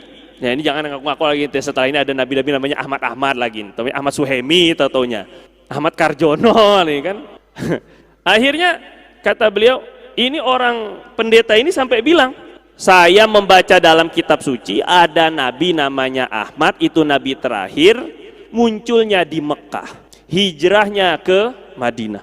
Sampai tahu detail itu orang-orang itu. Makanya di dalam Al-Quran itu ya'rifunahu kama ya'rifuna abna'ahum. Orang-orang ahlul kitab itu, pendeta-pendeta itu sebenarnya mereka ini kenal banget sama nabi seperti mereka mengenal anaknya sendiri. Coba itu Pak. Bapak kalau sama anak sendiri kenal apanya yang nggak Bapak tahu? Ya paling kehidupan di luar yang Bapak nggak tahu. Tapi identitasnya Bapak kenal banget. Orangnya kayak gini, mukanya kayak gini. Nggak mungkin Bapak ketukar. Ini anak saya bukan? Loh kok gimana? Gimana sih Bapak ini? Ini Bapak saya bukan? Gitu lagi nanti ke bapaknya, anaknya lagi. Jadi luar biasa. Cuma itulah mereka. Mereka menyembunyikan itu. Padahal sudah betul-betul kenal. Permasalahannya Pak, sekarang ini umat Nabi justru nggak kayak pendeta-pendeta malah. Pendeta-pendeta zaman dahulu ini yang soleh-soleh itu, mereka yang ahli kitab kenal banget sama Rasulullah Shallallahu Alaihi Wasallam seperti kenal dengan anaknya sendiri. Lah kita belum tentu kenal Rasul seperti kita mengenal anak kita sendiri nih. Ini anaknya siapa ini? Nah ini kan, ini bukan anak saya yang jelas Pak. Kalau anak saya kan jelas saya kenal ya, masa nggak apa-apa ya dek. Namanya juga anak-anak. Nah terus kemudian Sayyidina Thalhah ini ketika dengar kayak gitu, kasih tahu semuanya identitasnya, langsung pulang. Ketika pulang langsung pulang ke Mekah langsung. Nyari-nyari. Katanya ada yang aku jadi nabi ya? Iya ada. Itu tuh Muhammad bin Abdullah ngaku-ngaku tanabba, ngaku-ngaku jadi nabi dia. Kata orang-orang Mekah itu. Oh Muhammad. Orang pendeta itu kenalnya Ahmad. Memang kan mimba dismuhu Ahmad kan kalau di dalam itu. Kalau nabi-nabi terdahulu itu dikenalin namanya Ahmad. Jadi Rasulullah ya namanya Ahmad, ya namanya Muhammad. Terus akhirnya tahu nggak Thalhah? Kata orang-orang ini ngomong ke Thalhah, tahu nggak itu tuh anaknya Abu Quhafah tuh ikut-ikutan loh ajaran itu. Ini kan ajarannya masih ini kan, masih mula-mula ini muncul-muncul ini kan. Itu tuh anaknya Abu Quhafah. Anak Abu Quhafah siapa? Abu Bakar. Jangan lupa kemarin Abu Bakar bin Abu Quhafah. Anaknya Abu Quhafah tuh udah ikut-ikutan loh. Jangan ikut-ikutan ente sesat nanti loh. Ini ada nabi baru ini. Akhirnya karena beliau udah dapat bocoran dari Busra sana, dari Syam sana, ya beliau samperin. Oh Abu Bakar ya? Kar, ente katanya ikut-ikutan ini. Udah ngikut sama nabi baru, Nabi Muhammad katanya. Iya, ana udah beriman sama beliau. Iya Kar ya? Iya, saya ini dapat cerita Kar, saya baru pulang ini dari Syam. Cerita gini, akhirnya dibawa ke Rasul, masuk Islam. Nabi seneng sekali dengar ceritanya. Nah, ini. Artinya ada yang membela, ternyata nggak ngaku-ngaku bahwa wahyu beliau tuh ada buktinya. Dari orang lain juga udah tahu. Gitu. Ya ini sampai ada ininya. Tapi apa ya, ini namanya hidayah ya Pak ya. Kejadian yang sama kayak gini kan terjadi juga sama Sayyidina Abu Thalib. Pamannya Nabi. Abu Thalib kan waktu bawa Nabi masih kecil aja kan udah dapat langsung berita dari pendeta Buhairo itu kan bahwa ini akan calon Nabi dan seterusnya. Tapi itulah hidayah. Sampai akhir usia Abu Thalib walaupun melindungi Nabi, berjuang sama Nabi, tapi tetap belum mau ikut beriman. Sampai akhir usia belum mengucap la ilaha illallah. Kasihan itu gitu. Makanya Sayyidina Abu Thalha ini radhiyallahu anhu ini percaya betul karena udah dapat bocoran tadi. Nah, ini Sayyidina Abu Thalha radhiyallahu anhu ini, beliau ini paling terkenal perannya itu ketika perang Uhud. Perang Uhud itu perang di mana Rasulullah SAW hampir saja terbunuh, hampir sekali. Ini gara-gara ada segelintir 40 doang Pak. Karena yang jadi ahli panah, apa kita sebut artileri ya. Yang pasukan panah itu disuruh Nabi tetap di atas bukit 70. Nah yang 40 itu turun karena dikirain udah menang. Ngelihat ghanimah itu udah matanya hijau. Pengen cepet-cepet dapat ghanimah ini, nggak sabar. Padahal Nabi bilang jangan sebelum saya kasih aba-aba. Turun ini. 30 masih tersisa gara-gara yang 40 ini Allah kasih hukuman. Hampir kalah dan Rasulullah hampir terbunuh itu Pak. Jadi yang bertahan itu bersama Nabi itu di bawah ada 12 orang. Itu diantaranya Sayyidina Thalha ini yang paling luar biasa. Nah, Thalha ini dampingi Nabi terus di Uhud itu. Nabi di Uhud Pak pakai 2 baju besi. 1 baju besi aja udah beratnya setengah, nggak tahu berapa kilo lah. Bapak pernah lihat perang-perang di yang Inggris itu pakai rantainya, baju rantainya belum. Tambah lagi ada apa-apanya macam-macam ini kan perisai. Itu seberat itu tuh. Jalan aja susah. Ini Nabi sampai pakai 2 lapis. Kayak apa itu beratnya itu? Nah, ini maksudnya. Nabi itu Rasul, Pak. Tapi tetap aja pakai baju apa? Baju besi. 2 lapis lagi. Padahal Nabi Rasul. Nah, kita suruh pakai helm aja susah. Dengan alasan, insyaallah saya pelindung saya Allah. Nah aja iya, tapi Allah suruh kita melindungi diri, ya kayak Nabi ini. Itu maksudnya, termasuk saya susah pakai helm. Nggak ngomongin orang saya ini, ngomongin diri sendiri. Maksudnya kita itu ngambil asbab itu tidak merusak keyakinan, menggunakan sebab-sebab ini. Kalau sakit berobat, itu nggak merusak keyakinan. Merusak keyakinan kalau meyakini obatlah yang menyembuhkan tanpa pertolongan Allah, ini baru. Jelas ya Pak ya? Kita kerja, dagang, nyari rezeki, ya Allah udah ngatur. Tapi kerja, dagang ini ngambil asbab, nggak merusak keyakinan. Nabi aja pakai baju besi, ini kan ngambil asbab. Masalah ternyata sudah pakai 2 besi kayak gitu. Nabi itu tetap giginya patah, gigi rubaiyah. Rubaiyah tuh gigi ini nih. Ini ada taring ya. Ini gigi seri. Antara taring sama gigi seri namanya gigi rubaiyah. Gigi apa itu? Ayo Bapak, gigi apa Pak? Nggak tahu kan? Bahasa Indonesia ini miskin kali. Kalau bahasa Arab, gigi ini seri, namanya thunaiyah kalau bahasa Arabnya. Gigi sebelahnya namanya rubaiyah nih yang sebelah sini. Sebelum taring, namanya rubaiyah. Taring namanya anyab. Belakang dikit, geraham depan namanya nawajid. Belakang lagi namanya adros. Jadi masing-masing ada. Nah, kita ini geraham. Enggak, kalau bahasa Arab, geraham depan tuh namanya nawajid. Geraham belakang namanya adros. Ini saking kayanya bahasa Arab. Makanya Quran wajar nggak pakai bahasa Indonesia. Wajar kalau Quran itu pakai bahasa Arab karena kayanya itu. Terus, Nabi itu sampai patah sininya. Dahinya itu luka, giginya patah, bahunya patah, Nabi itu. Padahal udah pakai dua itu. Waktu Nabi mau naik bukit, tempat tinggi gitu, di perang Uhud itu, Nabi kan pakai dua besi nih, nggak bisa naik Pak, karena saking beratnya. Akhirnya Tolha itu duduk biar dirinya tuh diinjak Nabi. Allahu Akbar. Diinjak, jadi tangganya Nabi itu duduk. Diinjak Nabi yang berat kayak itu. Karena Nabi udah berhasil naik, kata Nabi, "Au jaba Tolha al-jannah." Tolha ini wajib masuk surga ini Tolha. Gara-gara itu doang. Jadi Nabi itu enaknya gini Pak, enaknya itu kalau ketemu Nabi itu enaknya, Nabi itu mudah mengkafling-kaflingkan surga. Pokoknya itu surga. Sebelum perang, pelananya Nabi itu belum disiapin kudanya. Pelananya Nabi kan belum disiapin, masih di bawah. Kata Nabi, "Ayo, man sawwarahli falahul jannah." Siapa yang nyiapin pelana kuda saya dapat surga. Berebut tuh ke sahabat kan, kayak enak kali kan, cuman ngelananya gitu aja langsung surga. Ya karena Nabi yang ngomong, kalau saya mah kan gak bisa. Ayo dapat 100.000. Nah ini baru, kalau kita tuh baru berbunga-bunga kalau ini. Kalau sahabat itu surga pokoknya. Ternyata Tolha yang nyiapin itu ke atas itu. Ini Tolha. Akhirnya waktu pas lagi udah kocar-kacir, pasukan kaum muslim itu kocar-kacir. Karena dari belakang arah bukit ternyata Abu Sufyan itu udah nyerang. Ini sedangkan dari atas bukit pasukan pemanah udah turun, jadi nggak bisa ngontrol dari atas. Banyak 30 lagi, sisa dikit aja. Nggak kecukupan mengalahkan. Akhirnya kocar-kacir kaum muslimin.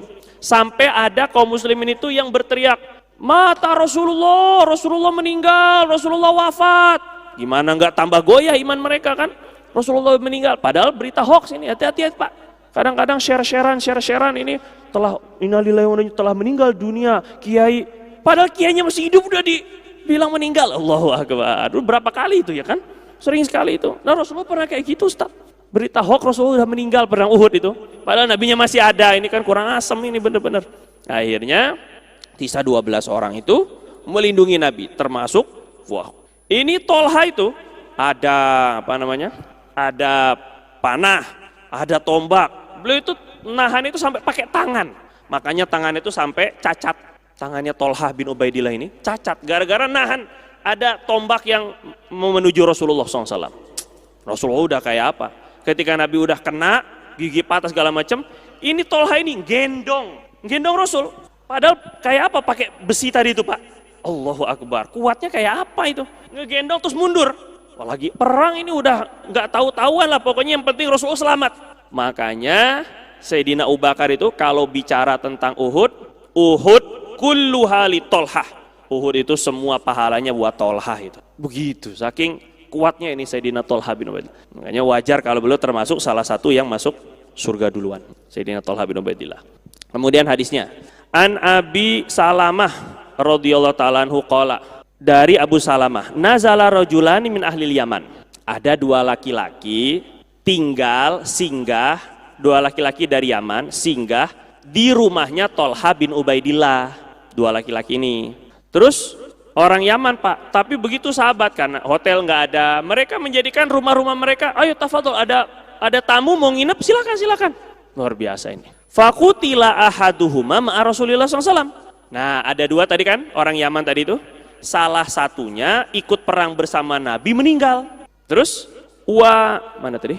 Tsumma makatsal akhar ba'dahu sanatan. Nah yang satu lagi kan ada dua tadi kan, yang satu lagi ini enggak meninggal di medan perang, hidup setelah kawannya meninggal itu selama setahun berikutnya baru meninggal. Jadi perbedaan usianya 1 tahun. Satu udah meninggal dunia di medan perang, syahid. Yang satunya meninggal dunia, tsumma mata ala firasyih, meninggal dunia di atas kasur, sakit. Ya pokoknya di atas kasur lah. Mungkin karena sakit yang dua. Tapi beda usia setahun, beda umur setahun. Fa uriya Tolha bin Ubaidillah annalladzi mata ala firasyih dakhala al-jannah qabla al-akhir bihin.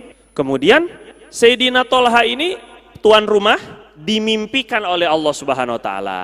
Dalam mimpinya diperlihatkan dua orang tamu dari Yaman tadi itu masuk surga, tapi yang masuk surga duluan justru yang matinya bukan syahid, yang meninggalnya di atas kasur justru yang meninggal, yang masuk surga duluan. Maka beliau aneh loh, kok orang mati syahid malah lebih lambat masuknya surganya? Cerita kepada Rasulullah SAW, fadzakara dzalika Talha li Rasulillah sallallahu alaihi wasallam, faqala Rasulullah SAW, kam makatha ba'dah? Maka Nabi SAW tanya, emang usia orang yang mati duluan, yang masuk surga duluan itu hidupnya berapa lama setelah mati saudaranya? Qala haulan, setahun. Bedanya setahun Nabi. Yang meninggal karena sakit setahun setelah mati saudaranya yang meninggal di medan perang. Faqala Rasulullah SAW, sholla alfan wa thamana mi'ati sholatin. Itu salah ketik ya Pak. Wa thamana mi'ati sholatin. Wa shoma Ramadan. Oh wajar. Masuk surga duluan walaupun gak syahid. Tapi orang yang meninggal karena sakit sudah sholat 1800 sholat. Dan sudah puasa Ramadan. Bagi wajar kalau karena amalnya lebih banyak. Dalam 1 tahun dia sudah sholat 1800. Kok tahu 1800? Lah sehari 5 kali 30 hari 150. Kan lama sekali ini Pak, kayak orang puasa aja Bapak nih. 5 kali 30 berapa? 150 kali 12 berapa? Oh kan? Pak sahur enggak tadi Pak? Berapa? 1800 Pak. Ini gini pakai kalkulator kan. 1800 karena 10 kali 150 kan 1500. Tambah sisa 2 bulan kan, 2 bulan kali 150 kan 300, jadi 1800. Walaupun bulan gak genap 30 setiap bulan tuh 30, tapi Nabi menyempurnakan 30 biar gampang hitungnya. Ya Pak ya, dia sudah sholat 1800 kali sholat wajib. Jadi gak benar sih kalau dibilang Nabi itu gak bisa ngitung. Gak benar, gak percaya saya. Orang ini buktinya, kok Nabi bisa kali-kalian kan gak pernah ngafal. Kok bisa ngitung? Kalau kita kan waktu SD, ngafal kali-kalian, 1 kali 1 1, 1 kali 2 2, 2 kali 4 8 gitu kan lebih. Tapi Nabi kan nggak pernah ngafal kali-kalian, cuman sudah menjadi salikoh, sudah menjadi tabiat orang-orang Arab itu udah biasa ngitung itu. Jadi cepat sekali, nggak pakai sekolah Pak, nggak ada SD, tapi udah bisa ngitung. Jadi Nabi itu memang bisa ngitung, memang. Nah, tapi kok makanya sedangkan ada hadis bunyinya begini Pak. Inna qaumun la nahsub. Kita ini kaum yang tidak menghitung. Maka faman ro'a minkum syahron, siapa yang melihat kalian bulan puasa, bulan Ramadan kelihatan hilal, falyasum, puasa. Fasumu li ru'yati wa aftiru li ru'yati. Dalam riwayat lain, kalau kelihatan hilal ya puasa, kalau kelihatan hilal Syawal ya berarti Idul Fitri. Jadi nggak pakai hisab, nggak pakai hitung-hitungan, pakainya langsung ngelihat. Nah hadis ini awalnya tuh Nabi bilang kita ini kaum yang tidak menghitung. Itu bukan berarti Nabi nggak bisa ngitung. Buktinya Nabi bisa ngitung Pak. Tapi memang sengaja Nabi mengkaitkan puasa, kewajiban puasa Ramadan maupun nanti Idul Fitrinya pakai ru'yah, nggak pakai hisab gitu maksudnya. Jelas ya Pak ya? Jadi kalau secara zohirnya itu yang lebih kuat itu memang ru'yah. Itu hisab tuh prediksinya. Ru'yah itu pemastiannya, begitu kurang lebih. Mana buktinya? Buktinya kata Nabi fa'in humma alaikum, kalau seandainya mendung, nggak kelihatan, fastakmilu sya'ban salasin. Sya'ban sempurnakan 30 hari. Lah, mendung itu kan bisa jadi sudah hilal. Secara hitungan perhitungan kan mestinya kalau mendung itu mestinya kan kalau hitung perhitungan kalau pakai benar-benar pakai hisab, walaupun mendung nggak mendung, kalau udah hitungannya masuk Ramadan kan mestinya puasa kan gitu kan. Tapi Nabi enggak. Nabi bilang kalau nggak kelihatan karena mendung, tertutup hilalnya, sempurnakan jadi 30. Nah ini berarti memang benar-benar pakai ru'yah itulah maksud. Ya saya nggak menyalahkan yang pakai hisab, tapi kalau dalam kitab fikih, menurut ulama kebanyakan, orang yang bisa hisab itu, dia wajib puasa ya untuk dirinya sendiri aja. Hisab itu sebenarnya ya menurut kebanyakan ulama saya bilang. Terus jadi bapak-bapak yang sekarang masih dikasih usia beruntung, ini biar kita masuk surga lebih cepat. Kalau mungkin setahun kemarin ada yang masih bersama kita, masih puasa bareng kita, buka bareng kita, keluarga mungkin, teman, jamaah masjid, sekarang udah nggak ada, ini kesempatan kita untuk mendapatkan surga lebih cepat seperti ini.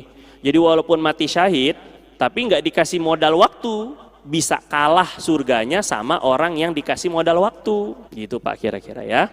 Terus kemudian ini yang ke-6 ya, baru 6 ini bagaimana ini ya. Sayyidina Zubair ibnul Awam radhiyallahu ta'ala anhu. Nah ini Zubair ini Pak, hitungannya itu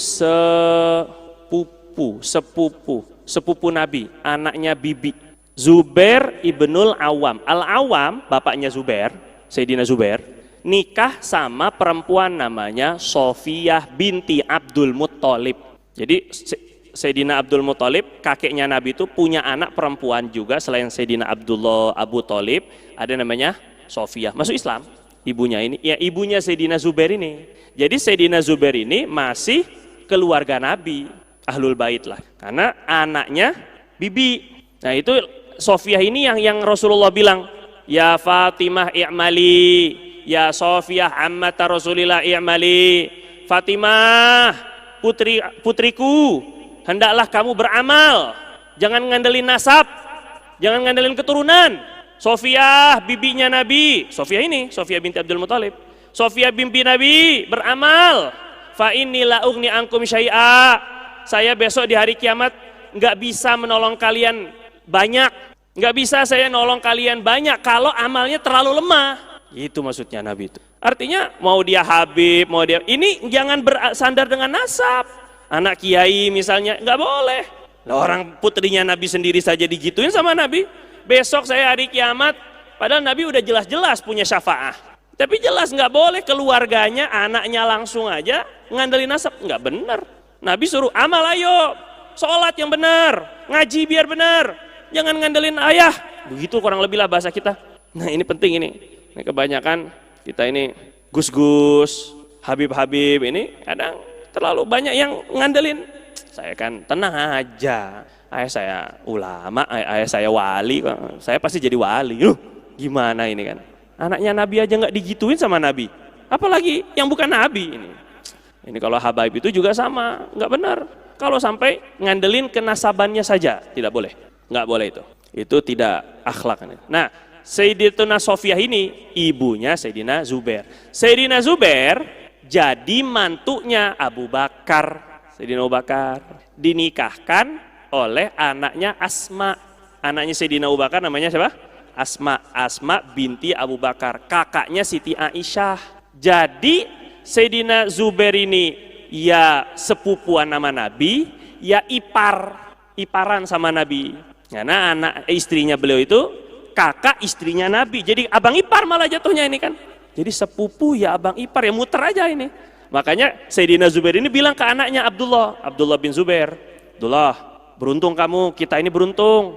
Saya ini sepupunya Nabi itu sepupu saya. Terus kakek kamu Abu Bakar. Ibu kamu Asma binti Abu Bakar yang saya kemarin cerita masukin kerikil-kerikil itu. Asma. Bibi kamu siapa? Aisyah. Wah, kamu ini keturunan bagus Abdullah, gitu lebih kurang ini. Tapi nggak berarti Sayyidina Abdullah bin Zubair habis itu malas-malesan. Oh, gue tenang ini. Saya kan keluarganya Nabi. Enggak. Ini Sayyidina Abdullah bin Zubair, ini Sayyidina Zubair bin Awam ini, Pak. Itu waktu pas lagi datang ke Madinah sama Sayyidatuna Asma itu, orang-orang Yahudi di Madinah ini dongkol sekali dengan kedatangan orang-orang muhajirin. Mereka itu, nah orang Yahudi ini memang dari dulu pintar sihir kan. Memang di zaman Fir'aun juga kan mereka kan ahli sihir banyak kan. Itu mereka kumpulin para dukun untuk mengguna-guna orang-orang muhajirin. Kita santet orang-orang muhajirin itu. Jadi kata orang Yahudi, pokoknya tidak akan ada nanti orang yang di antara orang-orang yang hijrah ini nggak bakal punya anak laki-laki. Santet itu bentuknya memutus keturunan gitu. Gitu Pak ya. Jadi kalau ada orang yang memang mungkin kenapa-napa dengan keturunannya, mungkin itu bisa jadi memang kan ilmu itu ada. Benar Pak. Ditunggu. Wah ini orang-orang ini kan ingin, waduh gimana ini, orang-orang mukmin itu tetap yakin terus sama Allah Subhanahu Wa Taala, pasti nanti batal sihirnya pasti. Kan kalau dalam Al-Quran itu innama apa itu innallaha sayubtiluh, Allah pasti akan membatalkan sihir. Itu ketika ditunggu beberapa bulan, benar nggak ada yang hamil Pak, nggak ada yang hamil. Sampai akhirnya ini Asma binti Abu Bakar hamil. Pas lahir laki, gembira semua orang-orang Ansor dan orang-orang Muhajirin. Alhamdulillah. Ini berarti Yahudi itu udah batal sihirnya, bohong mereka ini. Makanya ini Abdullah anaknya Zubair bin Awam ini, Abdullah bin Zubair bin Awam itu betul-betul jadi anak emas orang-orang Ansor. Yaitu ketika lahir itu langsung ketika lahir Pak, setelah ini langsung sama Zubair bin Awam ini langsung dibawa anaknya Abdullah ini ke Rasulullah, ditahnik namanya. Nah ini jarang kita amalkan ini tahnik itu. Jadi kalau ada anak bayi yang sunnah itu justru sebelum minum susu. Kalaulah baru minum susu awal lah maksudnya. Tapi setelahnya kan masih baru lahir banget, terus kemudian minum susu ibunya biasanya kan latihan minum susu biasanya awal-awal itu. Nah, ternyata setelahnya baru dikasih. Dibawa ke Nabi minta ditahnik. Tahnik itu kurma Pak, dikunyah sama Nabi. Habis itu ada bahagian kurma itu diambil sedikit, ditaruh di hanak. Hanak tuh ini langit-langit. Ditaruh di hanak, di atasnya si bayi itu. Nah, biasanya bayi kan, biasanya bayi itu begitu biasanya. Nabi SAW seneng lihat Abdullah bin Zubair ini. Hubbibat ansor ila tamar, hubbibal ansor ila tamar, hubbibat tamar ila ansor. Ya Allah, orang Ansor, gitu. Padahal orang Muhajirin, cuman kan lahir itu nih. Orang-orang Ansor emang seneng banget sama korma, kata Nabi ini. Karena ini anak lahirnya di Madinah, dianggap orang Ansor. Orang Ansor emang ini anak Ansor ini, seneng banget sama korma, gitu-gitu itu. Sayyidina Abdullah bin Zubair. Nah ini sunnah, namanya tahnik. Ini adalah vaksin syar'i. Nah, dapatnya itu dari, dan itu mintanya ke ulama. Orang-orang soleh, kita ketemu orang soleh itu minta anak ditahnik, bukan bapaknya. Bapaknya udah jenggotan, udah ngerokok apa segala macam, tahnik. Makanya kalau jadi ustadz, saya berharap ustadz-ustadz itu jangan ngerokok. Kalau ngerokok nggak bisa ngamalin tahnik ini. Anaknya dikasih nikotin, gimana ini? Jadi pengedar narkoba nanti gedenya ini kan. Maksud saya gitu maksudnya. Karena tahnik nggak mungkin, masa nikotin masih habis itu minta korma. Nggak bisa Pak, keracunan bocah nanti. Nah gitu ya Pak ya, dikunyah, kemudian dimasukin ke hanak, ini namanya hanak, langit-langitnya itu ke atasnya. Ini sudah ini Ustaz, minta sama Ustaz Zainil ini kan, sering baca Quran, sholawat, rotib. Ini kita minta itunya, minta barokahnya. Ini Sayyidina Zubair bin Awam. Suatu ketika mulu lah Pak, udah jalan kurang 5 menit lagi nih kan, nggak jadi tanggung jawab nanti suatu ketika terus ini. Saya baca hadisnya nih kan, maaf ya Bang, terus nih ini, kan kalau orang cerita tuh ya gitu. Ani Zubair bin Awam radhiyallahu taala anhu, qala Rasulullah sallallahu alaihi wasallam, Rasulullah SAW bersabda, la an yahmilar rajulu hablan fayahtatiba bihi. Sungguh seseorang, khususnya laki-laki, seseorang membawa tali, ini modal paling murah ini tali.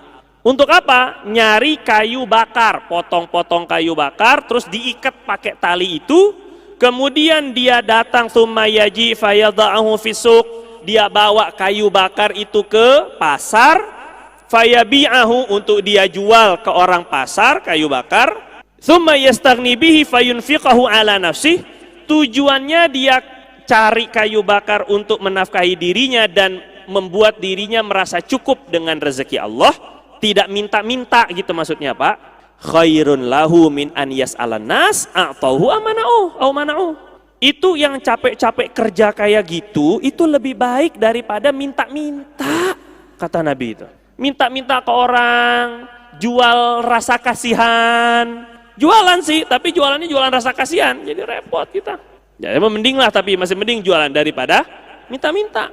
Nabi bilang, mendingan nggak apa-apa deh kerja jadi, ini lebih daripada OB ini Pak. Tukang kayu bakar, paling yang dapat berapa capek-capek, paling dihargain cuma berapa kayu bakar toh, cuma buat dibakar doang. Tapi kata Nabi, itu cuma dapat 1.000-2.000 perak, itu lebih baik daripada minta-minta ngemis. Tapi bahkan Nabi sampai bilang, orang yang keluar dari rumahnya, man kharaja min baitih, keluar dari rumahnya, kemudian dia mencari karunia Allah, mencari rezeki untuk menafkahi dirinya sendiri biar nggak minta-minta, itu fahuwa fisabilillah, di jalan Allah juga itu. Makanya kita nggak bisa mandang sinis kepada mereka-mereka yang kerja. Maaf ya Pak ya, misalnya ada tukang sampah, petani, kuli bangunan, jangan pandang sinis. Mereka di jalan Allah. Kalau memang usahanya benar, jujur. Banyak yang dari mereka yang qanaah, nerima apa adanya, pedagang-pedagang asongan. Ini kita mandangnya tuh begitu. Masya Allah, mungkin mereka lebih mulia dari kita. Nabi itu pernah ketemu sahabat Nabi namanya Salamah ibnul Aqwa. Sayyidina Salamah ibnul Aqwa ini pekerja keras, ya kuli lah gitu. Tangannya itu kasar, bahkan sampai diriwayatkan tangan beliau itu udah kayak tapal kuda, kayak kaki onta. Sekasar apa itu? Keras sekali. Tapi sama Nabi ketika megang tangannya, Masya Allah keras. Beliau pada udah malu-malu, nggak mau salaman karena takut melukai tangan Nabi gitu sampai ya Allah. Tapi Nabi ketika megang tangan yang kasar kayak gitu sama Nabi dicium. Hadhil yadu yuhibbuhallah. Tangan kerja keras ini yang dicintai Allah untuk nyari yang halal. Nah, jadi kita nggak bisa pandang sini situ. Orang-orang yang kayak gitu tuh nggak bisa. Paham ya Pak ya? Ini kata Rasul lebih baik. Dan umat Islam nggak boleh punya mental miskin. Kalau jadi miskin itu takdir, mental miskin jangan. Mental miskin tuh selalu pengennya dibantu aja, diinfakin aja, disedekahin aja, didonasikan aja. Jangan, kalau bisa punya izzah, punya kemuliaan diri. Enggak, saya kaya. Begitu, agar kita husnudzon, maksudnya Allah akan mengkayakan saya.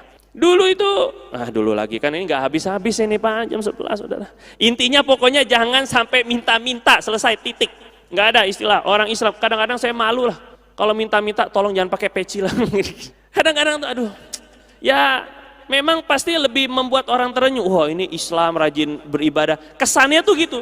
Cuman kesan jadi orang yang pakai peci nih, seolah-olah minta-minta tuh, gitulah lebih kurang. Ya jangan lah ini. Ya jadi orang Islam harus punya jiwa kaya. Nanti akan ada hadis lagi di berikutnya Sayyidina Sa'ad itu. Allah itu cinta dengan hamba yang kaya. Nah, tadi itu pelajaran berikutnya. Sudah jam 11. Sayyidina Sa'ad, berarti ada sisa berapa lagi? 4 lagi kan Pak? Insya Allah besok kita hataman ya Pak ya. Masya 10 hadis saja hataman udah kayak baca Sahih Bukhari aja ini kan.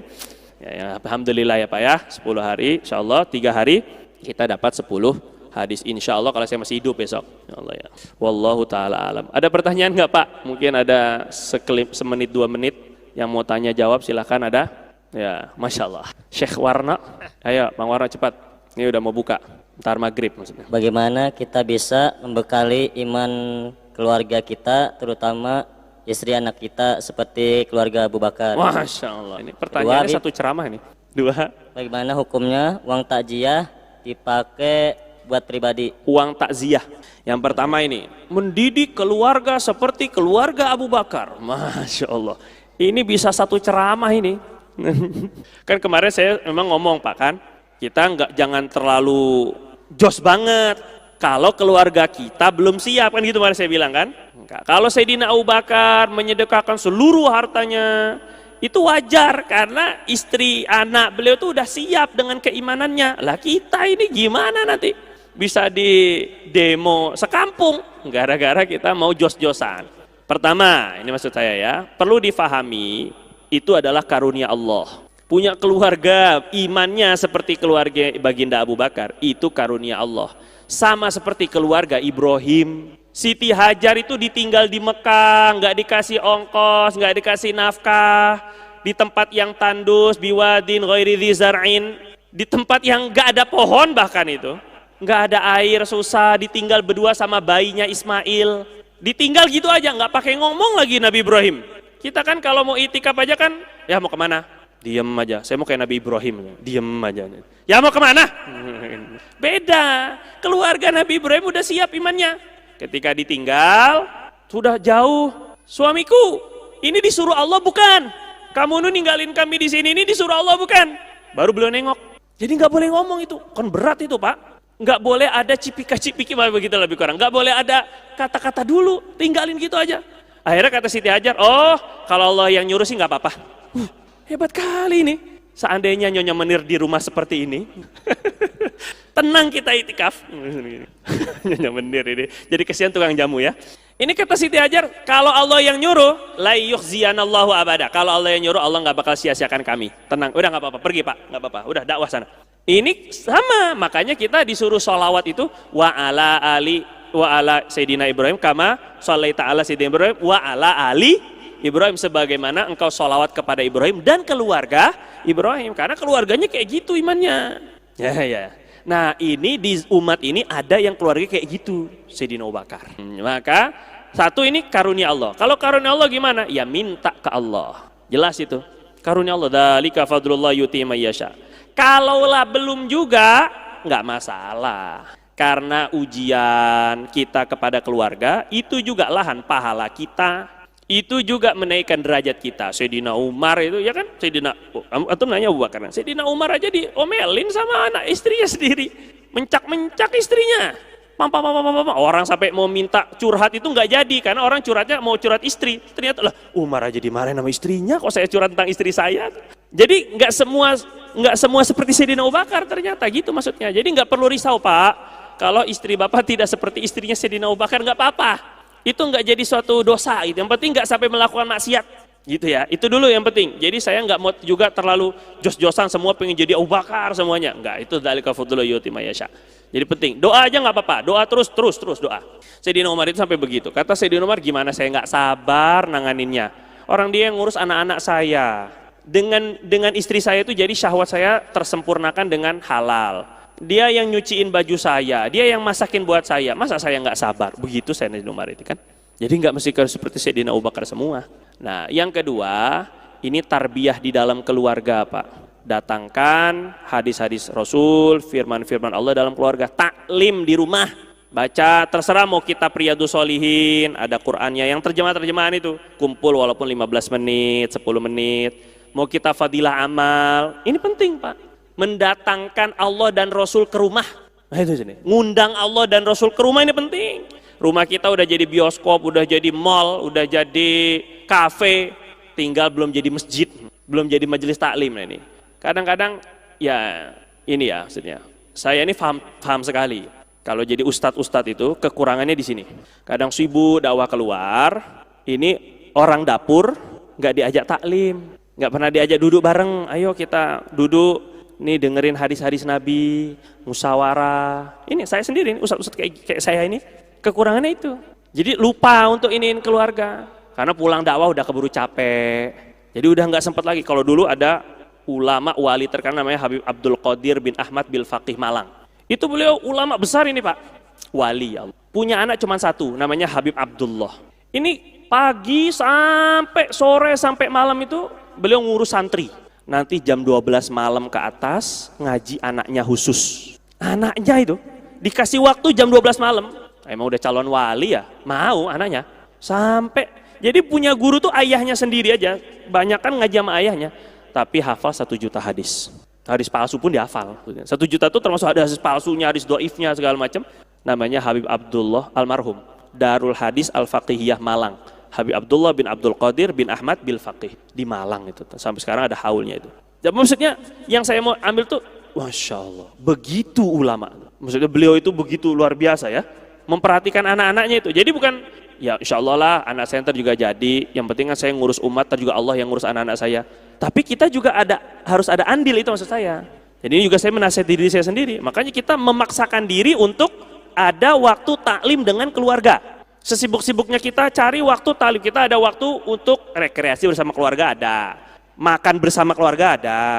Tapi waktu taklim bersama keluarga, oh kita ini, ya udah ajak zikir akbar, ajak ke pengajian gitu. Itu anak, istrinya gitu. Soalnya gini Pak, katanya ini kata Syekhuna, kata Syekh Nuruddin gitu bilang gini, antum tuh kalau ngaji tuh ajak istrinya, karena kebanyakan istri-istri tidak mau mendengar nasihat suaminya, dia mau mendengar kalau dari orang ketiga. Kalau dari suaminya, abang mah ada kepentingan, gitu bilangnya, walaupun suaminya ustadz, gitu. Kamu tuh harus taat, ini. Abang mah ada kepentingan emang, nggak mau dengar. Tapi kalau kata ustadz lain, nah baru mau dengerin, makanya diajak ke pengajian. Kalau bapak yang ngomong nggak ngefek, gitu. Belum kuat powernya ini kan. Begitulah lebih kurang abang. Nah ini terus doa, taklim, doa, ngobrol, terus begitu. Iman ini ditingkatkan itu dengan memperdengarkan ayat-ayat Allah dan hadis-hadis Nabi.